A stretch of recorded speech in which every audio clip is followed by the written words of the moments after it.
Welcome to Shop Talk Live, Fine Woodworking's bi-weekly podcast. I'm here with Fine Woodworking Creative Director Mike Pekovich. Hey.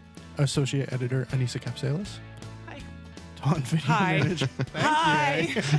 Hello. Taunt Video Manager Jeff Rose. Hello. Hey, Jeff. I'm your host, Ben Strano. Ben says hi to me because it's awkward Ben. lined Hey, up Ben. that way. All right. If you have any questions you'd like answered on the show, send them into shoptalkathon.com. Any links or articles we mention on the show will be in this episode's show notes page, which can be found at shoptalklive.com. So, Matt is not here, so I thought that this was our best opportunity to say nice things about Matt. We always say nice things about Matt, don't we? But it's, sometimes you don't want to feed the beast. So... the week that this episode airs. Oh, also, Fine Woodworking Live. That was great, wasn't it? That was awesome. Of course it was. My hair grew back all of a sudden. But all right, so we are recording this before Fine Woodworking Live, but we're going to assume it went really, really well and not talk about it. So, but the week that this episode airs is the official release date of Matt's book, 52 Boxes in 52 Weeks. And I think it's pretty exciting, and everyone around here thinks it's exciting. So we're going to be giving away 5 signed copies of Matt's book. I'm going to corner him. So if you're into that sort of thing, head on over to shoptalklive.com to the show notes page where we'll have a link. We're not entirely positive yet how we're going to be doing the giveaway, but you can just go there, click the link, sign up to win one of 5 copies of Matt's book. And sorry. I just recently really started looking at Matt's book, and it's really, really well done. It's almost a coffee table book.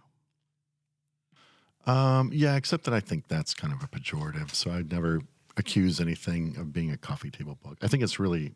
But it's a fantastic book. It looks really, really expensive, if that makes sense. Like, all of the photos are really well done.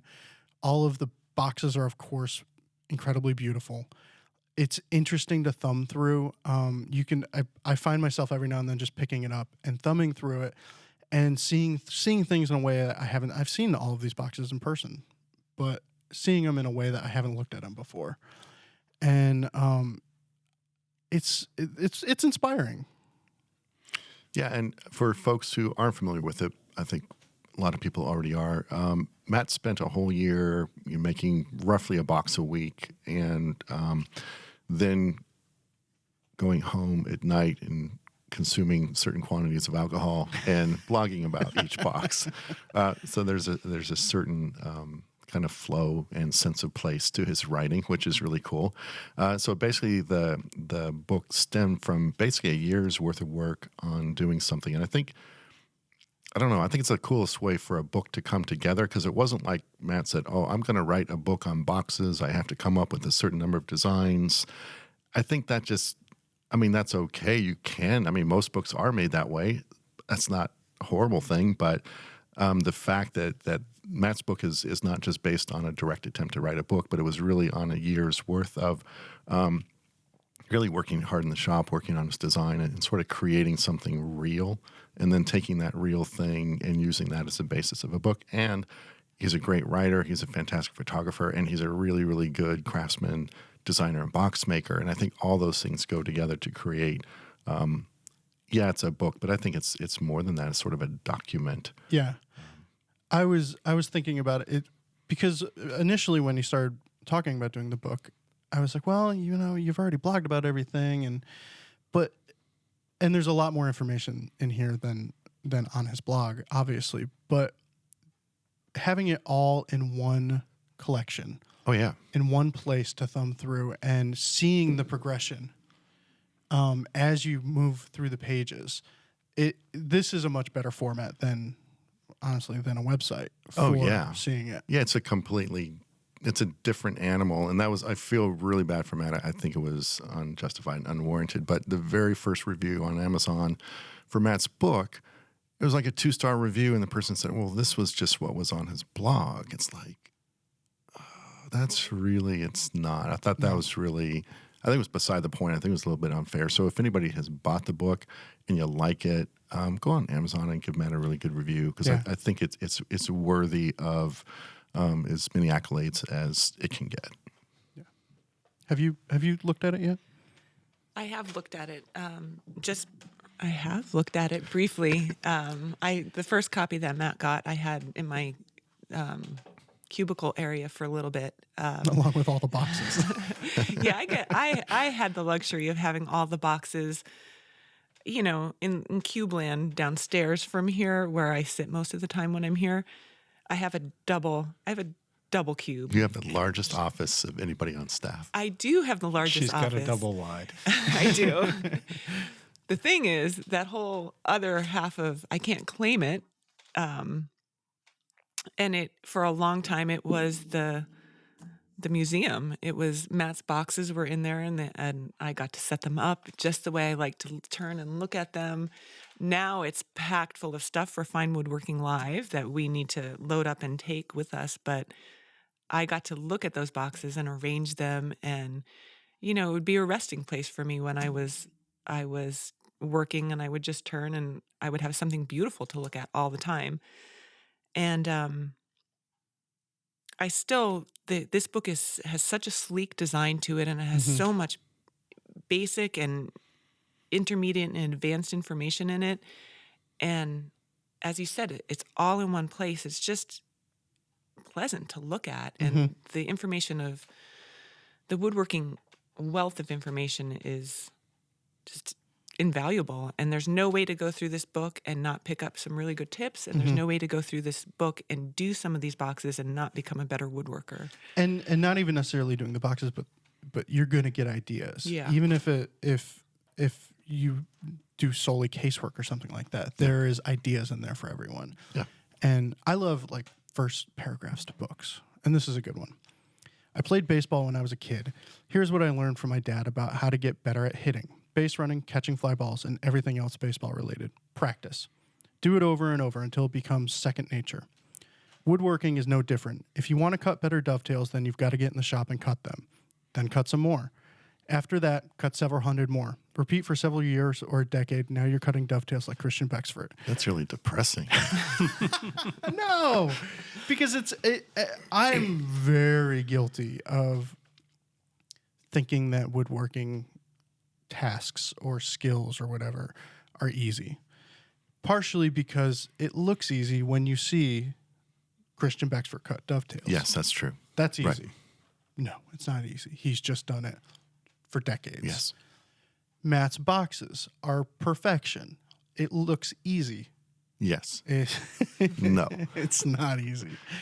So I mean that notion to me rings very, very true. Where it's like I say, oh, I'm gonna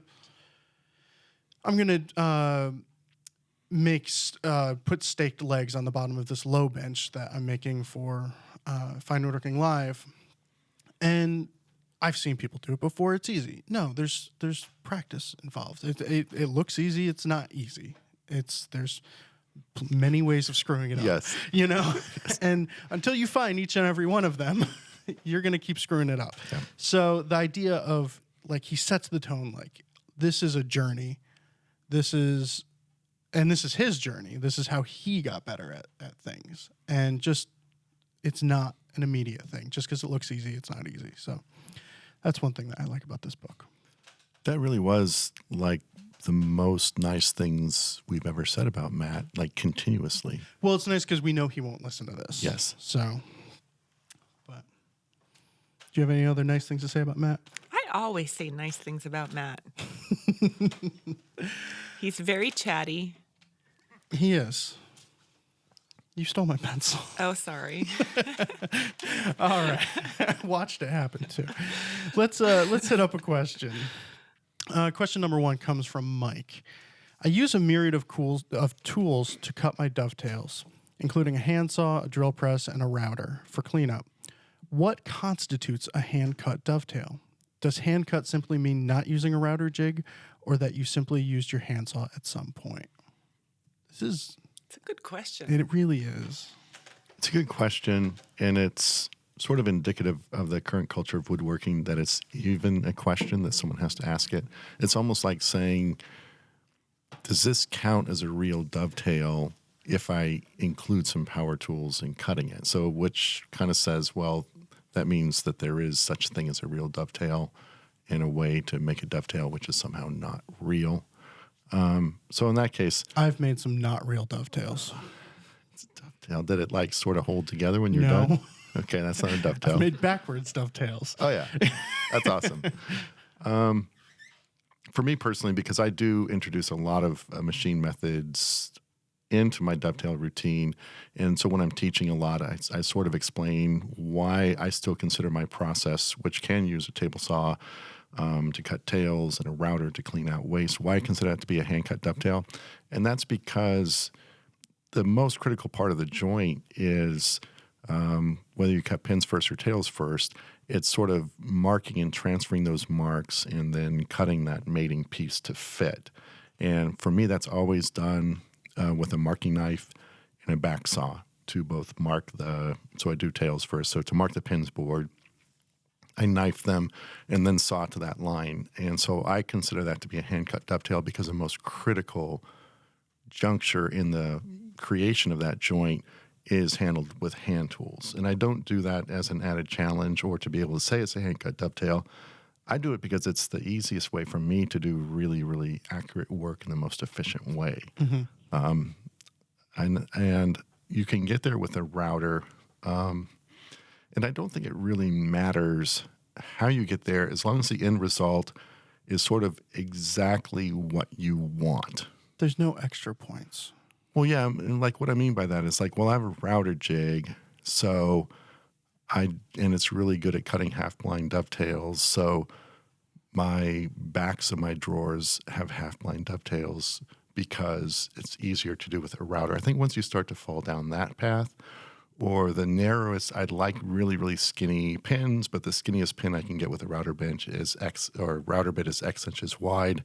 I think whenever your method starts to compromise the result that you ideally want, I think that's a bad thing. So, but, I think for me, I use a table saw to cut my tails, which means my pins at the very thinnest are about 1/8 of an inch or the width of the blade.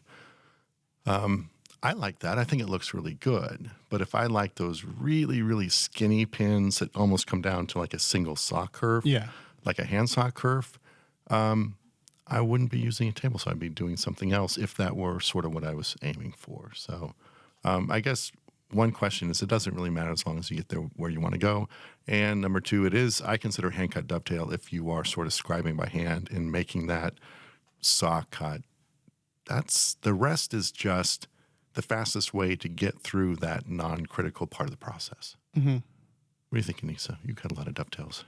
I have cut a lot of dovetails. I completely agree with what you're saying. I think what I would not consider a hand-cut dovetail would be using, and I'm not against this. I've used a router jig and cut a ton of dovetails with, I don't know, I can't remember which one I used. You did an article on Porter Cable, I think. I did, yeah, it was a Porter Cable. Why is your memory about what I did 12 years ago better than mine?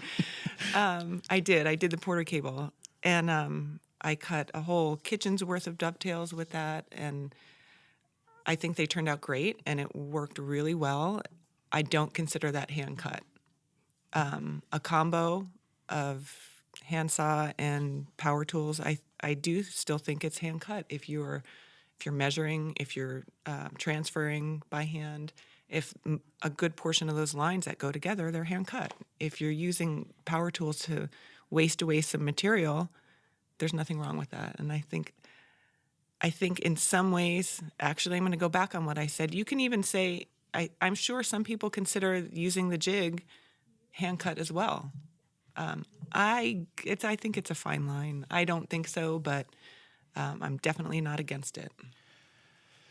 I don't know. For me, the question really is, what does it matter? Like, why does it have to be labeled hand cut or not hand cut? Mm-hmm. Build the piece however you want to build it. nobody, like, at the end of the day, I might be wrong. At the end of the day, I don't think anyone cares when you say, oh, I cut those dovetails by hand, because no one knows what that means. Sounds really cool, though. They just know that they look cool. Yeah. They just, somebody will open up that drawer and see the dovetail and go, ooh. Are those dovetails? Yeah. And those are dovetails. Yeah. I've heard that word before, yes. Dovetail, But I don't think you get extra points for process. But if you feel better about the process in the end, do it that way. Yeah, that's a really good point. It's like you're spending time in the shop. How do you want to spend it? Yeah.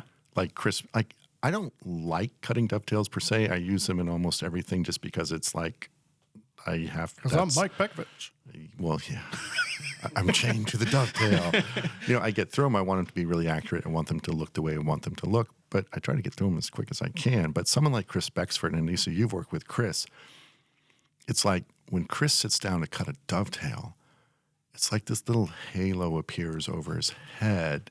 And like the whole energy of the room just calms down. And like when he's just hand cutting dovetails, that is his bliss. He is in the zone. And I think for Chris, and he's kind of the same way for 30 years. He's been cutting dovetails longer than probably just about anybody around.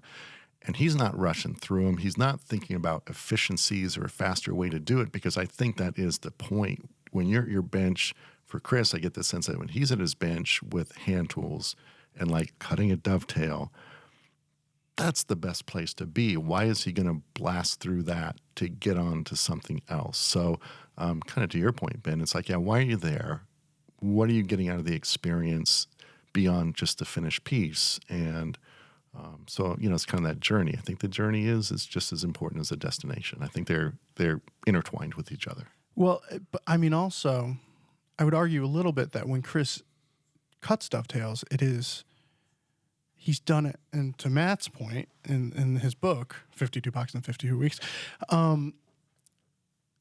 he's done it so many times that he doesn't have to think about efficiencies. No, it is a part of him. Even the way in which he flips boards over, like he pulls one board over and flips it over so that's in the perfect position when it hits the bench again, so he can pull out the 1/2-inch chisel, which is in this dog hole, which is, it's everything is laid out perfectly. And for him, it is the most, he could probably cut dovetails by hand, probably as fast as you can cut them with a table saw. And I don't think it's the point, though, and I think he would for him it might be. I would never do this, but I want Anissa to do this and set up your phone secretly on video just to catch his expression. Anissa, I want you to go say, Chris, why don't you use a table saw blade to cut your dovetails? It's a lot faster, and why aren't you routing out the waste in between your pins? And I would like to see the expression on his face. Okay. I'll do that next time. Hopefully he doesn't watch the podcast and he won't know what's coming. I wouldn't worry. He sets up to cut those dovetails, and I've seen him do it so many times. And I end up sitting there holding my camera and just watching him. Yes. And I get sucked into it. It's so fluid and it's beautiful. And I end up forgetting to photograph him. I'm just sitting there holding my camera. Oh, right. I'm here to shoot this. But it's effortless. It's really all those years of experience, and he just does it. He doesn't think about it. He does have a ton of cool techniques. You did an amazing video of him just cutting dovetails. Yeah, and it's him doing nothing but cutting dovetails. He's not explaining anything. And I tried to capture the tempo and the pace and the way that he works. And I had to put music over it. And that's the biggest complaint about the video is the music on it. But you got to cover up me giggling. Because I'm just sitting there going, look at that. Whoa. But, it's if you haven't seen it, check it out. And I did as good of a job as I could to convey the methodology and the pace in which he works at. But I don't think he would necessarily poo-poo using a table saw to hand cut dovetails, because in the end he needs to sell the piece at a profit. And if that means he can do it faster this way and still get his desired results, he's going to do it. but I don't think he can charge more because he hand cuts dovetails. I'm not weighing in on that. But for the detractors of that video with the music, I'm sure he had some really awesome music in the background. No, he has great taste in music. Yeah, I know. I made him turn off the radio. You did. Yeah. But we hand selected that music, so Yeah. if you don't like it, ew, whatever. I'm not going to use music in the videos anymore. It's a great video. The music was perfect. Thank you. All right, well, let's move on to question number 2. This one is from James. And this one made it into the lineup because I want an answer as well. I use card scrapers frequently to tackle tear out, plane tracks, and mill marks. No matter how I use the card scraper, I seem to end up with fairly deep impressions from where I put the scraper down onto the wood. I've tried placing the scraper very softly onto the wood, going in at different angles, etc., and I still seem to get them. What am I doing wrong? Do you get those? I do. Faintly, I knock off the corners a little bit, so they're not hitting. But I wanted to go first on this answer because I don't have a really good. There must be something in the way it's being sharpened. Do you have any thoughts? I didn't want to follow what you were going to say. Well, and Ben, you said you get them. Usually, if I get them when I'm doing a board and I'm trying to do as close to the hole length as possible. But you can't really start off the leading edge of a board. You have to start a little bit in. So I usually only get these within that first, say, 1/2 inch to 3/4 inch of the, in from the edge of the board where I'm really trying to start right there. And usually coming off the other end, you don't. If you're starting in the center of the board, you're probably not because you can start in with a softer landing. But the one thing is it's just hard to start a scraper right on the edge of a board. So just hit it the majority of the board, then flip the board around and come back off that edge again. The good thing about the scrapers, you can go at it from any direction. And I would say, yeah, lighten up on the pressure if you can, but just flip the board around and come back around and you can knock those off. Do you think it's possible we have, I should say, too aggressive of a burr on our scraper? It could be. Because when I was making the Boggs ladderback chair, you use a scraper to do the final shaping of the legs. And I just got to the point where I said, I'm going to hit this with sandpaper. There's, it's okay that it's not a hand scraped finish on this right now. I'm not there yet. And especially landing on an oval or, a round surface, there's a very small part of that scraper that's initially hitting. And I could not get to the point where I was not leaving those marks. And I mean, for me, sandpaper did the trick. But if you're going for a hand scraped finish or whatever, then that negates the whole point of a scraper if you're going at it with 180 after the fact. I don't think so. Yeah. No. I mean, a scraper inherently, because the way it cuts, it's sort of compressing the wood as it's cutting. It's always going to leave a slightly rougher surface than, say, a hand plane surface. So I think to follow up a scraped surface with sandpaper, it's a little bit different than what you're talking about, like making a chair or something where you have those facets and all that. But in typical furniture making on a flat surface, my routine is if I can hand plane, I'll hand plane. If there's some rough areas, I'll hit those with a scraper. And now that I have a hand plane surface and with scraped areas, I hit sandpaper maybe like with 320 grit to unify those two different scratch patterns. So I'm always hitting that. I kind of understand what you're saying if you're looking for that really finely scraped and faceted turn surface or something. It could be a big hook. I think it's just like a big fist is probably more of the problem there. I would probably have to agree with you. Do you follow scrapers with sandpaper? Because you use scrapers a lot, so. I have. So it's. I mean, I feel like it's something that isn't talked about very often. That yes, the sandpaper does come out most of the time. Yes. We can all admit that, right? All the time. Yeah. Get that sandpaper going, my friend. Think like a hand plane. Yeah, with it, right? I think one of the problems is, you know, like, okay, here's a hand plane surface, and I'm going to somehow defile that by coming back with sandpaper afterwards. Yes. Thank you. I think there's a little bit of a misunderstanding about what a hand plane is doing as opposed to sandpaper, and that sandpaper is really good at smoothing a surface, meaning getting the surface smooth without necessarily getting it flat. It can be fairly undulating and still be smooth. Hand plane is really good at flattening a surface. And because of that, a hand plane surface, even if you've hit it with sandpaper afterwards, as long as you're not taking out a flat, it's going to have a much truer reflective quality to it. And I think that's what people confuse with, oh, that's the hand plane in dead flat. And that somehow I'm going to remove that with sandpaper. But no, if you get dead flat with a hand plane and follow with sandpaper, you'll still have that surface quality. There is a notion. I mean, I think there is some value in that a really, really sharp hand plane is going to be slicing the fibers, where sandpaper, even as fine as you get, you're still abrading those fibers. So it's sort of like a flagged paintbrush that's going to absorb more finish. So it's probably going to raise the grain a little bit more when you apply a finish. So sandpaper's kind of going to come out at some point anyway. So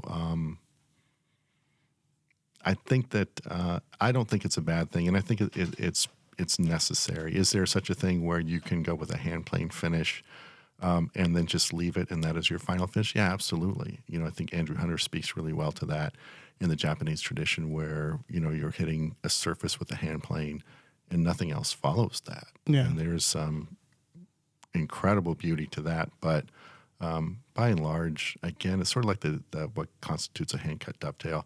We're living with these sort of unspoken rules about what we should be doing, and I think they can, if we're not careful, they can become burdens, you know, about, are we doing it right? And it's like, woodworking is hard enough as it is. Don't make it harder on yourself by trying to live up to some standards that you're imposing upon yourself. Yeah. Yeah. Because if you're not there yet, if like I am not there with a card scraper yet. Now, I'm not going to get there by avoiding a card scraper, first off. Yeah. I need time. I need more time wielding a card scraper. But if in the end I need that chair to look great and not have scraper marks on it, take sandpaper to it. That's okay. Yeah. I want a beautiful chair. I don't want bragging rights. I have bragging rights, though. It's a beautiful chair. There you go. All right. So, Anissa, you specially requested Smooth Move. I did. Yours, I don't think anyone wants to follow it. So, Mike, do you have one? It's that bad. I want to know what that Anissa's up to. unprecedented. Do you want to skip and I'll go? Because I'm not following Anissa's. Go ahead. All right. So, Because if Anissa's is so good, I may not have to go. It's so bad. It's so good. It's so dumb. It's so good.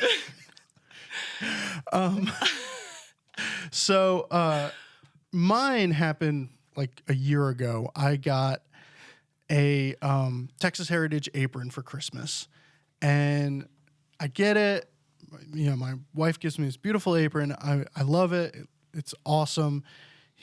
Jason did it exactly how I wanted. It's all custom with the pockets where I wanted it and everything. And the first thing I did, I get into the shop, I put it on, and I put my stupidly sharp Ron Hawk knife in one of the little pencil slots or whatever, right? Okay. Just don't think anything of it.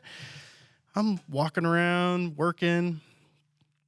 I look down, and there's my really, really sharp Ron Hawk pencil or marking knife sticking out the bottom of my perfect apron. And of course, threads are not going to stop this knife from poking out the bottom of this pocket. So, fine, accept it. I've already ruined it. I've christened it. It is now mine. Yes. I stick a domino in there so that the knife doesn't pop out anymore. Oh, that's a great That idea. is a good idea. Yeah. Now, if only I knew somebody and was maybe married to someone who sews every day, maybe I could get this pocket fixed. But no, of course, I don't bring my apron home to have my wife fix it, or I could fix it, of course.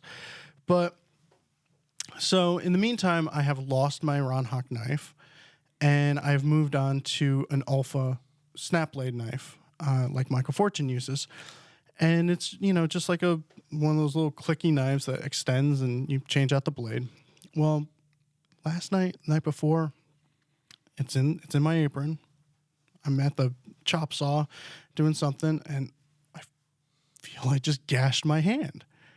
Well, out of the bottom of my little pocket, that snap blade had extended all the way down, and I had like 4 inches of razor sharp blades sticking out of my apron, and I just run my thumb across it. And this was a good cut, but it was a nice clean knife, so it's healed up nicely. Yeah. But yeah, I feel really stupid. I need to get that apron fixed. So, Anissa. Hi. Get a better marking knife first and then fix the pocket. Oh, it works. It's fine. And I guess it could have been worse. You could have lost the whole blade and ruined. Well, you did lose the whole Ron Hock blade anyway. It's in my truck or something right now. I don't know where it is. I can't find it. Be careful. Yeah. Okay. Hi. You're kind of stalling. Yeah. You don't want to go first? No, go ahead. I think this is so funny, but... I have the text message conversation about this. Oh, you do? Yes, I do. You have it there? I do. But I don't remember what I said to you guys.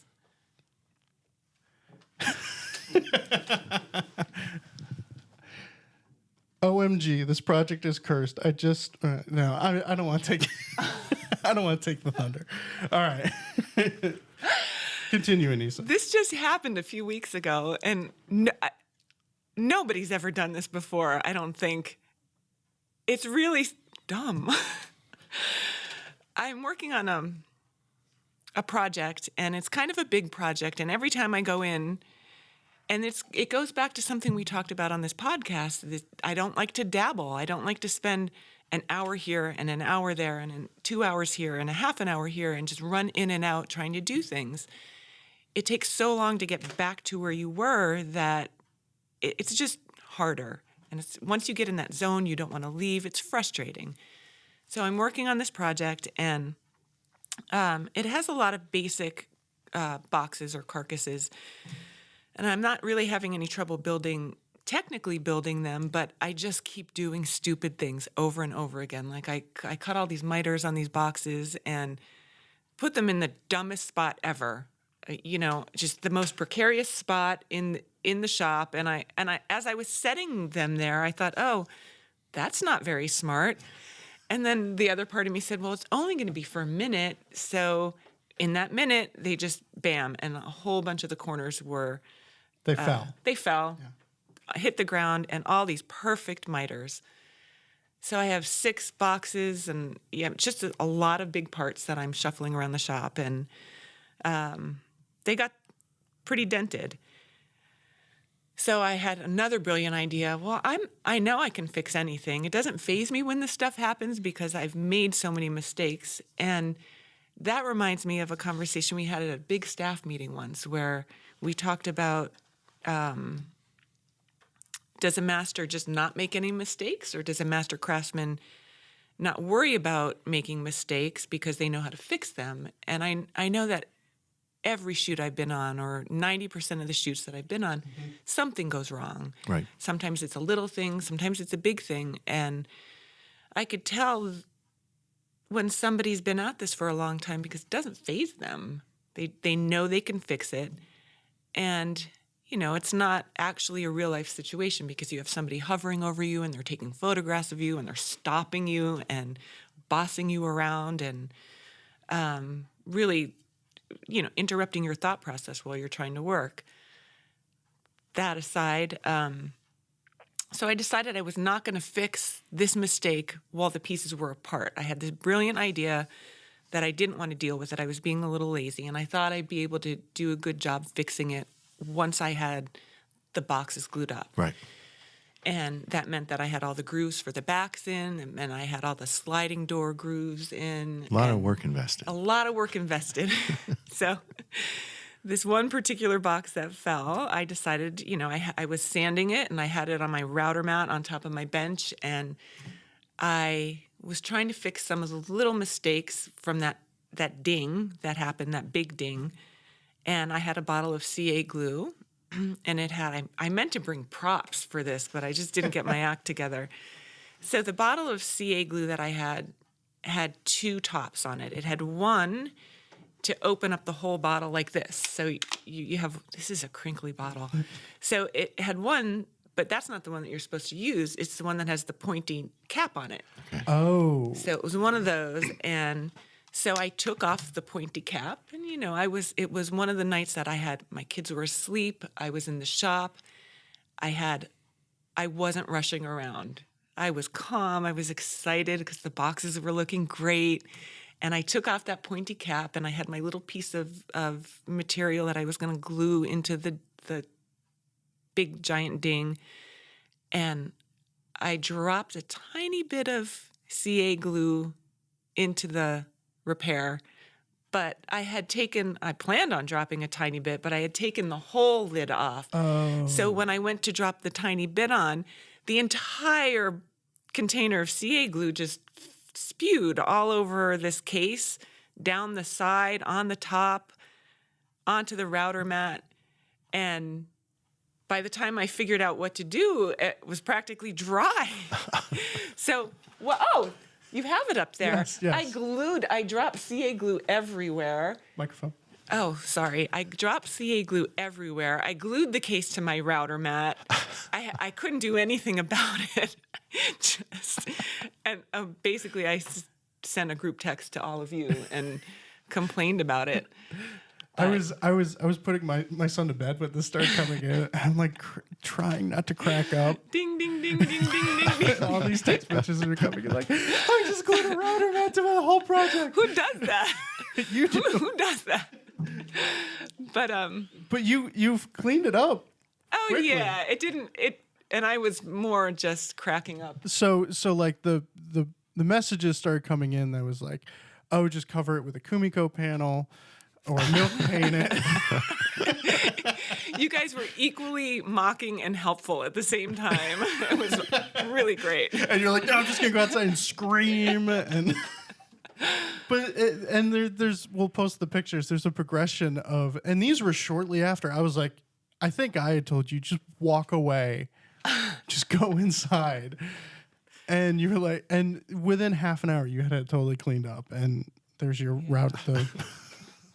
Do you still have the router mat? Oh yeah, Okay. it's Sure. the only one I have left. And that will haunt you forever. Yeah. Those little holes in the router mat. That's awesome. But that's the way it goes sometimes. Yeah, I can't wait till this whole thing is finished. So does that make you a master No, now that no. you picked up the pieces so quickly? No, I am. It doesn't faze me anymore. That probably means the opposite of being a master. It doesn't faze me when I screw things up. I'm just like, okay, I'll fix that. Yeah.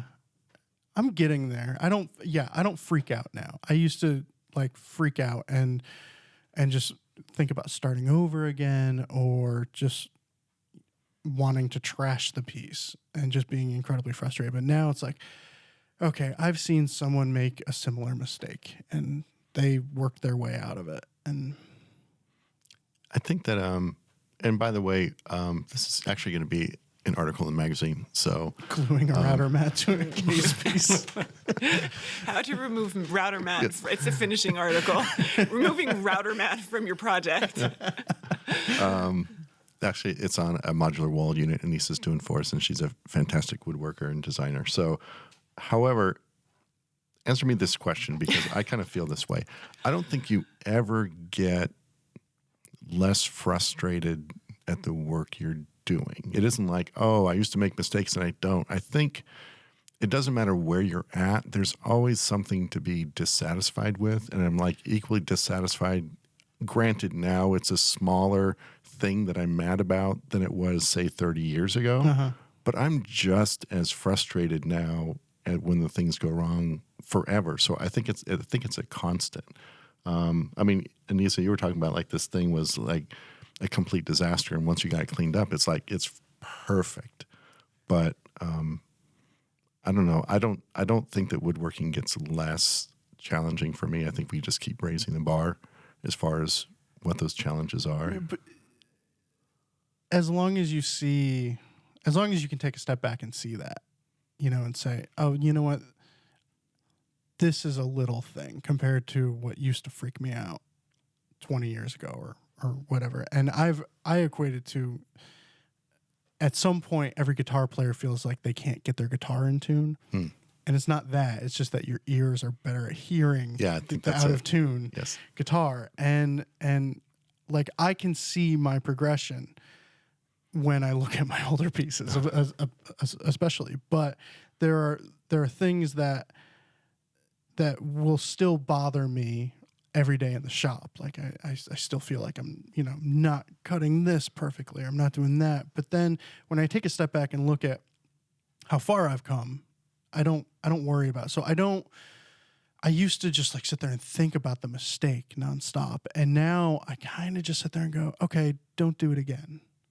And I did a side table where it was every step along the way, there was some boneheaded move.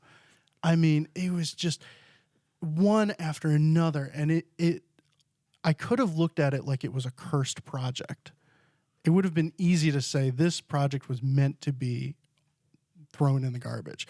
But instead, I think I was just in a better mental place with my craftsmanship, where I said, okay, cool. You've got that one out of the way now. Don't make that mistake again. And somehow I fit all of these mistakes and all of these lessons into one project. And it's still the best looking piece of furniture in our house. I figured out a way around it. I did this. I covered that up with this.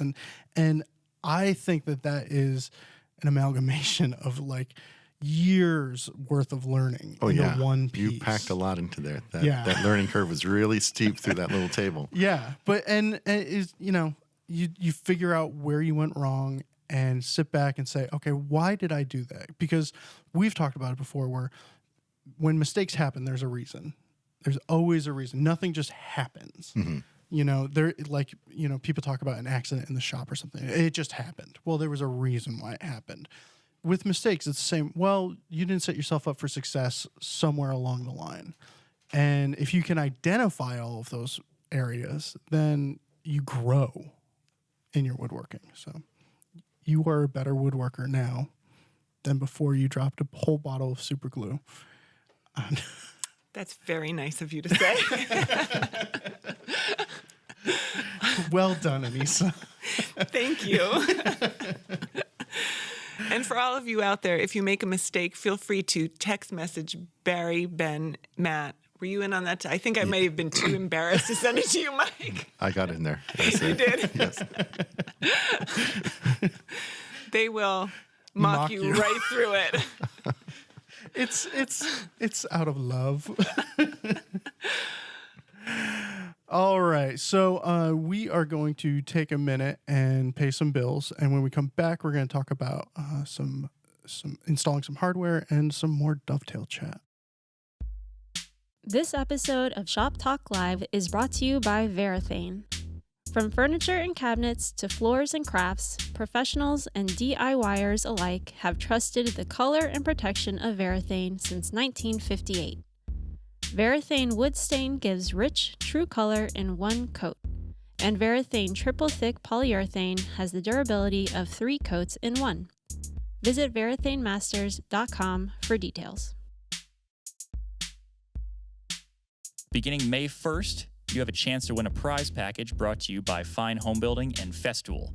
From May 1st to May 31st, head over to finehomebuilding.com/Festool for your chance to win an assortment of 13 tools and accessories, including products like the Festool TSC 55 Plus XL FS cordless track saw and CT Sys dust extractor. That's finehomebuilding.com/Festool for your chance to win. All right, let's hit question number 3. This one is from John. You actually skipped over my smooth move, which I was sort of happy about, but I feel you acted like you didn't want to do it. Due diligence. I think, in full disclosure, I have to say that I did have a smooth move this morning in the shop. And I'm glad this is being broadcast after Fine Woodworking Live because I'm making up demo props for my demonstration. It's stupid.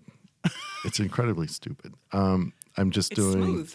I'm talking about one of the things I'm talking about is laying out dovetails. So I never do sample boards for dovetails because I don't want to waste them. So I'm putting together a chest-like sort of thing. So I have white oak and I have all these boards for dovetailing. I've already scribed them. I've cut all my tails at the table saw because it goes really fast, faster than Chris Becksvoort can cut them. But that's a challenge, right? Yeah.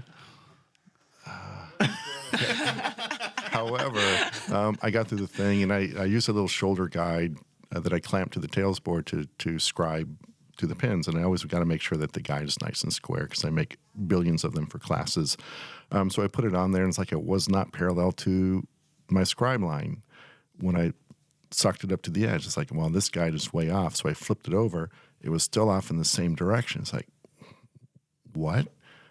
So I put a square to the end of the board, which was ridiculous because the ends of my boards are always dead square. This thing was off like a heavy 32nd, but like over 9 inches. So that's like a 20-degree angle. We're off 90. I mean, it's not, but it's like it was horrendously not square. So it's like, once you dial in your crosscut sled, you know your sled. You know what square is. You know what side to cut on and the pressure to use. And it's just like, oh my gosh, just that thing of just cutting your parts to size, but not even deciding to check for square because you've been lulled into a sense of complacency that all your machinery and your jigs are so accurate you don't even have to go there anymore. Yeah, I kind of forgot to check for square. So was there like a jelly bean jammed on the fence or something? It could have been. So I am not. No one at Fine Working Live will know that those parts are not square, and I'm not saying anything.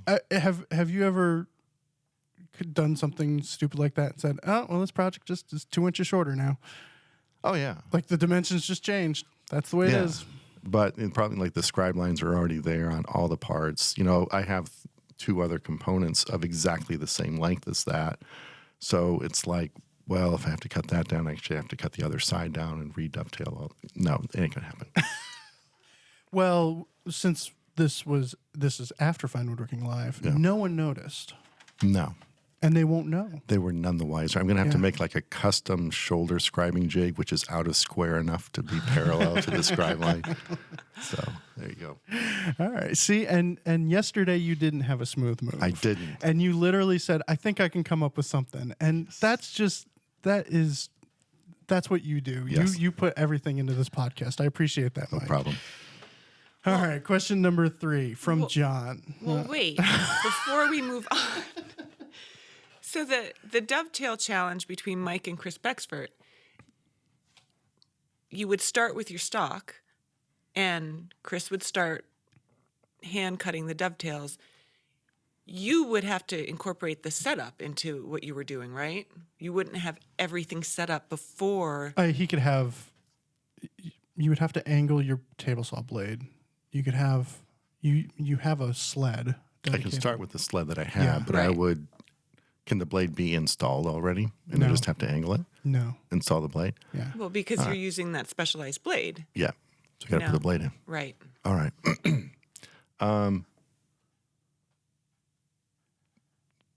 It would be a box worth of dovetails, 4 dovetail corners. Yeah. That would be the challenge. Yeah. Because I mean, if it was like 9 drawers, that's not fair. We know your method's going to be faster, but one box worth.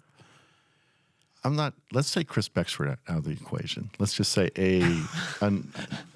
unidentified person cutting dovetails. Wait, you can't throw out a challenge and then amend it.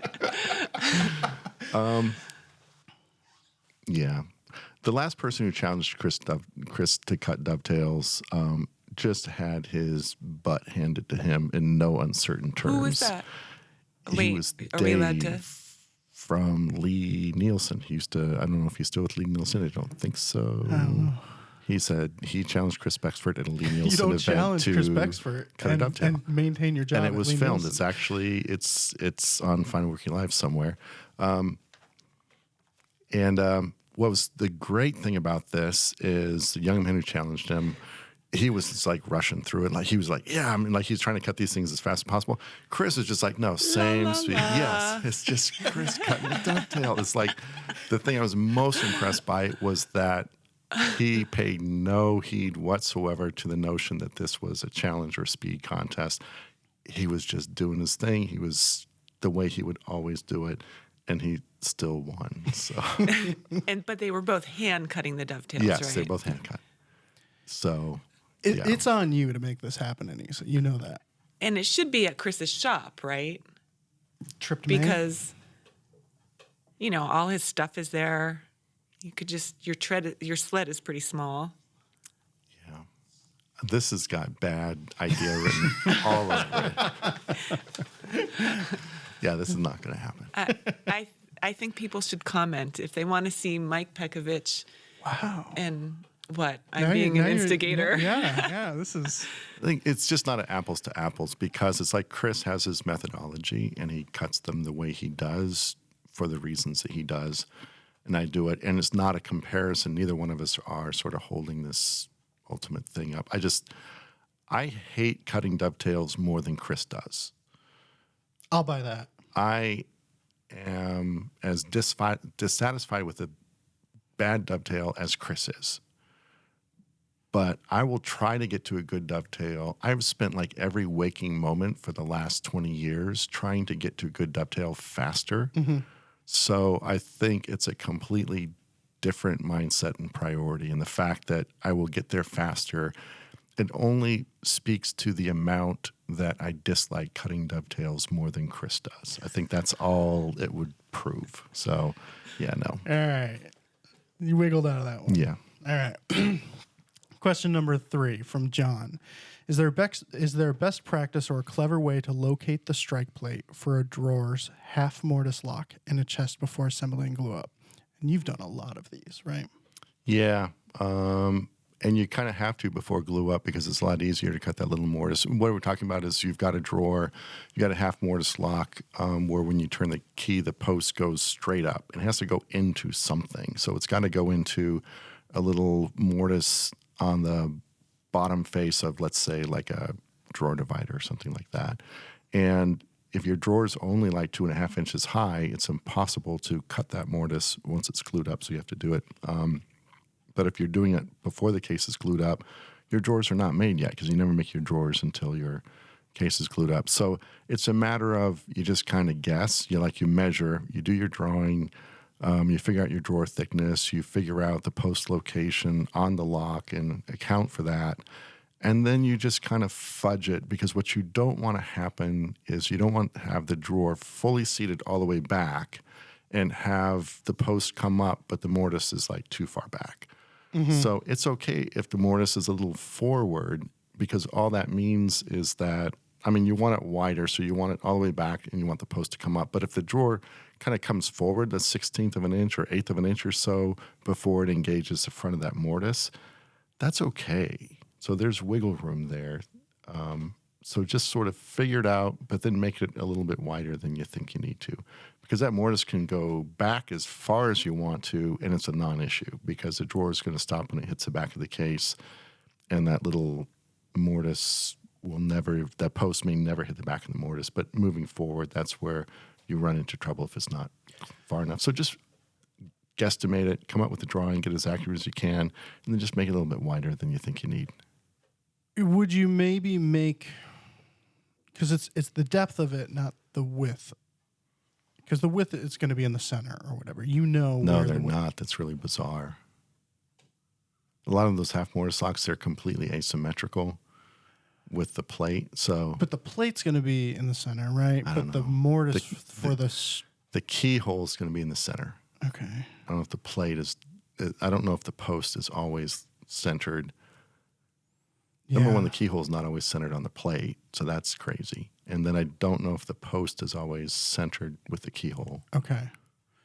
But you have, okay, so this But is... you got the lock. This You is an just example. measure it. Get the lock before you Yeah. even start the project. You know, the keyhole is going to be the center. That's the center point. So Yeah. then you just measure off one or the other if you have to. But you're making 2 mortises for that strike plate, right? You need a clearance, a mortise or hole for the actual lock to... Yeah, I don't use a strike plate. I just do a mortise. Oh, and it just goes into... Yeah. Oh, It just goes into the mortise, into the wood. okay. Yeah. I mean, where you do have a sort of a strike plate is if you have like a lid lock. Normally that's 2 pieces. You have the lock that goes into, say, the front of the case.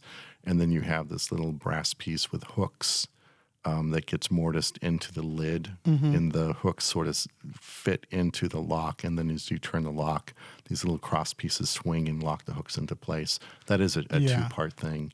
But that you have access to both pieces readily. Yeah, and definitely, I mean, that's always something you're typically doing after the whole thing is assembled. So you just put your lock in place, you lock in the little plate into the lock, put some double stick tape on top of the plate, close the lid down onto it, unlock the lock, lift it up, and your plate is stuck. And if you're really smart, you would have laid some blue tape down on the bottom side of the lid. So now the plate is double stuck to a piece of blue tape. You scribe around it. You take the little lock plate off. You peel away the blue tape, and there's your little window for mortising. See, sometimes when you start talking about blue tape, I think you're joking, but you're not, because that really makes a lot of sense. Okay. There we go. All right. Anissa, do you have any hardware how-tos? I would super glue it right on. Accidentally. No, I have not installed one of these, so I don't. But the idea of not using a strike plate for a drawer, it gives you wiggle room then. Yes, definitely. Yeah. All right. Great. All right. So question number 4. I am building a 6-foot wide shaker-inspired chest of drawers. I'm not sure how to go about cutting the tails on the top. I have a Lee dovetail jig, and I have hand-cut many dovetails, as well as used the table saw to cut dovetails. I can't seem to figure out the best way to cut these dovetails without resorting to standing on a ladder. I know that there must be a simple solution. Bill. You're tall, so... I am. Okay. Not as tall as Chris Becksvoort, and I've seen him standing on the ladder to do the same thing. I could not find that picture. I tried. I know I've photographed it. He has stairs going up into the little attic of his shop, and they're just, the wooden, what do you call the things with the notches? Oh, that's right. Stringers? Stringers. What? Stringers. Stringers. So he just clamps it about halfway up the stairs to the stringers, and he just walks halfway up the stairs and cuts the Are top you of the kidding That's me? right. Yeah.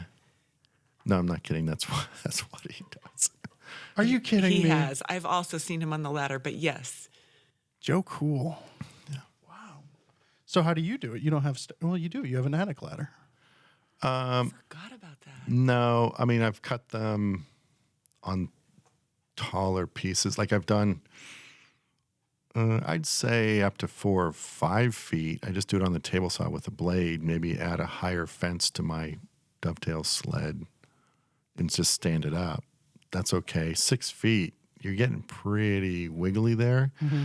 I would probably lay them out. I would probably cut them as a piece is flat on the bench, almost like you cut like a half-blind dovetail, where it's flat.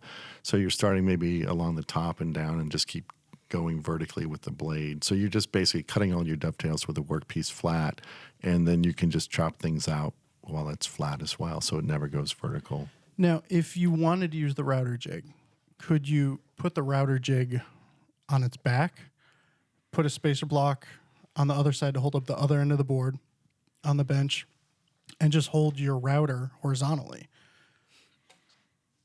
I don't know. There's a lot of weight. Number one, there's gravity's not keeping the router bit against the plate. And then number two, I don't know. I would... Because we had talked about the bed rail mortise. Yeah. And I did that video with your suggestion, and it worked really well. I was not horizontal, but it was... Yeah, if I would clamp like the router, I would have it vertically in the vise, and I would get on a step stool, and I would just route that thing up in the air. Or hand cut it up in the air. So invest in a good ladder. Yeah. Bill? Yeah. And maybe next time build 2 chests of drawers. Instead of 1 6-footer. Yeah. Yeah. All right. So we've got some listener comments. Rich Colvin sent us a picture wondering if Mike had moved to Ohio based on this license plate he had noticed in the Kroger parking lot.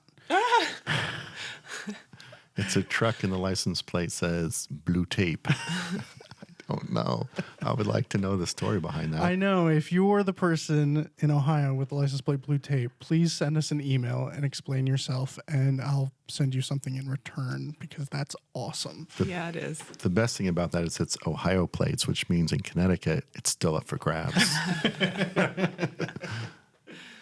All right. And we have in reference to Shop Talk 161 via YouTube, Gary Papa said, I keep all my finishing paints and solvents in an old refrigerator that a neighbor gave me for free.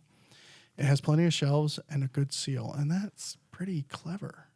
And Jeff is rolling his eyes like he disagrees somehow. And Well, there's still air entry in there. I mean, it's better than not, but I think, there's still access for air to get in because there's a drain hole. But still, Okay. that can be plugged. So Jeff found the weakness to your plan. So, yeah. No, it's not a weakness. It's just something to think about.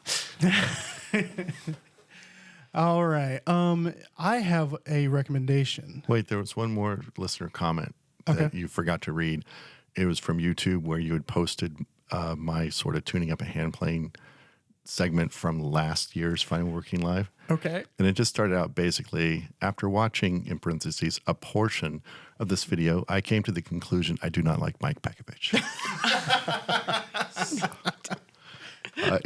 And he went on to list some very valid reasons for why he might not like me. And I just, I want you to know I took that to heart. So there you go.